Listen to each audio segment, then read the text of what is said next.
आणि यानंतर बघूयात एबीपी माझाने केलेला खड्ड्यांचा पंचनामा। कल्याण डोंबिवली महानगरपालिका हद्दीमधल्या रस्त्यांची अक्षरशः चाळण झालेली आहे। लाखो रुपयांच्या निविदा काढून खड्डे बुजवण्याचा दावा महानगरपालिकेने केला होता। मात्र पावसाळा संपत आला तरी सुद्धा हे खड्डे कायम असल्याची संतप्त प्रतिक्रिया स्थानिकांनी दिली। डोंबिवलीमधील टिळक चौक ते फडके रोड पर्यंत रस्त्यांची स्थिती अत्यंत बिकट आहे आणि इथून आढावा घेतलाय आमच्या प्रतिनिधींनी। आपण सध्या आहोत डोंबिवलीतील टिळक या रस्त्यावरती। जर पाहिलं आपण माझ्या पाठीमागे तर अशा पद्धतीने रस्त्यांची चाळण झालेली आहे। वाहन चालकांना कसरत करून या रस्त्यावरून जावं लागतंय।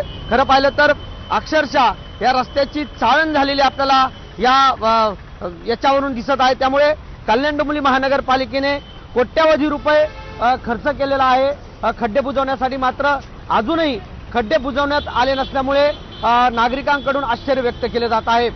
सुरेश काटे, एबीपी माझा, डोंबिवली।